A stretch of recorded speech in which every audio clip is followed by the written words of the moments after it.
Hello friends, ఈ మధ్య ప్రతి ఒక్కళ్ళు కూడా జనసేనకి 20 సీట్లు వస్తాయి, 5 సీట్లు వస్తాయి, 30 సీట్లు వస్తాయి, అసలు రావు, ఇలా వేరు వేరు మాటలు మాట్లాడుతూ ఓటర్లను కన్ఫ్యూజ్ చేయాలని, లేదంటే చాలా మంది నేను అబ్జర్వ్ చేసింది ఏంటంటే మన జన సైనికుల్లోనే చాలా మంది అన్ని సీట్లు వస్తాయేమో ఇవన్నీ మాట్లాడుతున్నారు. అసలు అన్ని సీట్లు ఇన్ని సీట్లు వస్తాయని చెప్పి ముందే నిర్ణయించడానికి మీరెవరు? అసలు పట్టుమని 10 సీట్లు కూడా ఇప్పటి వరకు జనసేన అనే అభ్యర్థుల్ని ప్రకటించలేదు.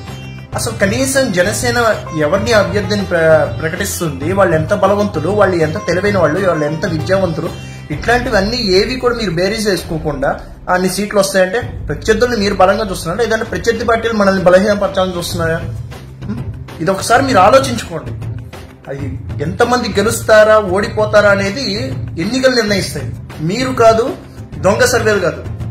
సర్వేలే నిజంగా నిజమై ఉంటే జనసేన పార్టీ వాళ్ళని చూసి, జనసేన పార్టీ బలాన్ని చూసి ప్రత్యర్థి పార్టీలు ఎందుకు మన మీద బురద చల్లుతాయి? వాళ్ళు చేసేదల్లా రావు అని చెప్పి మెంటల్ గా ప్రజల్ని ప్రిపేర్ చేస్తున్నాయి.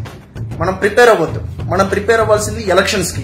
మనం కొడుతున్నాం, బలంగా కొడుతున్నాం, ఓట్ ఫర్ గ్లాస్ అంతే తప్పితే అన్ని వస్తాయి ఇన్ని వస్తాయి అని చెప్పి ఈ నియోజకవర్గంలో వాళ్ళు వస్తారు, ఈ నియోజకవర్గంలో మన వాళ్ళు రారేమో, లేకపోతే ఈ నియోజకవర్గంలో వాళ్ళు బలంగా ఉన్నారు. ఎవ్వరూ బలమైన వాళ్ళు కాదు, సిద్ధాంతాలు మాత్రమే బలమైనవి. ఆ సిద్ధాంతాలే విజయాన్ని మనకు అందిస్తాయి. మన దగ్గర ఉంది సిద్ధాంతిక బలం. ఆ బలమే మనల్ని గెలుపుకి తీరాలకి చేరుస్తుంది.